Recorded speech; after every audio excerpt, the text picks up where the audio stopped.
Audio Jungle.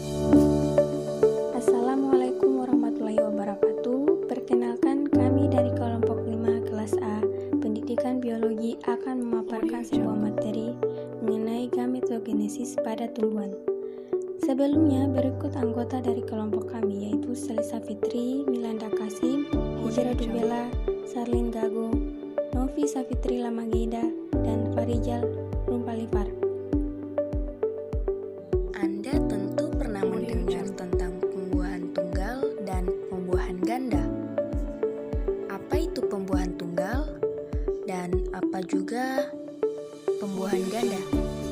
Nah, pada kesempatan kali ini kami akan menjelaskan tentang gametogenesis sebagaimana yang telah dijelaskan di depan tadi. Pembuahan ganda ini terjadi pada reproduksi tumbuhan berbunga pada subdivisi Angiospermae. Nah, bagaimana pembuahan ganda ini terjadi? Untuk memperjelasnya, mari bersama kita melihat video berikut ini. Pembuahan ganda terjadi pada Angiospermae atau Anthophyta, tumbuhan berbunga. Kita akan mulai dengan makrosporogenesis. Di dalam ovarium, kita akan menemukan ovulum atau bakal biji yang mengandung satu induk megaspora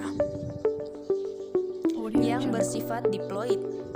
Sel induk megaspora ini akan mengalami pembelahan meiosis dan menghasilkan 4 sel anak yang bersifat haploid.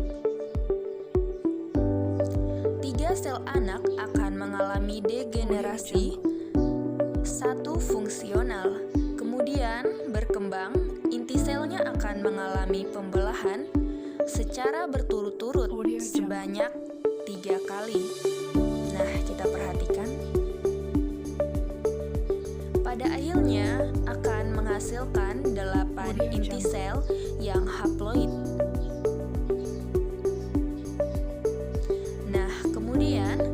Ke-8 inti sel ini mengalami perubahan formasi. 3 inti sel paling atas itu disebut dengan antipoda.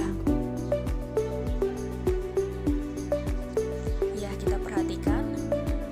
Kemudian 3 inti sel yang di bagian bawah dan di tengah ada yang berwarna merah itu disebut ovum, sedangkan pengapitnya disebut dengan sinergit. 2 yang di tengah adalah inti kandung lembaga sekunder. Nah, kita lanjutkan sekarang dengan mikrosporogenesis yang terjadi pada serbuk sari.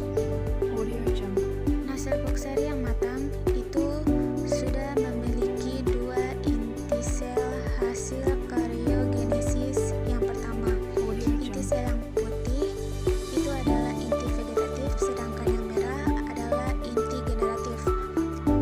Dengan berbagai media, serbuk sari yang matang ini sampai pada stigma atau kepala putih.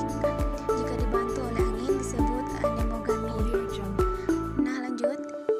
Inti vegetatif akan membuat bulu serbuk sari menuju ruang kandung lembaga, sementara inti generatif akan ikut di belakangnya. Selama perjalanan tersebut, inti generatif akan membelah menjadi 2. Yang di depan disebut inti generatif 1, sedangkan yang di belakang disebut inti generatif 2. Inti vegetatif sampai di ruang bakal biji akan mengalami degenerasi, sedangkan inti generatif 1 akan membuahi ovum menghasilkan zigot.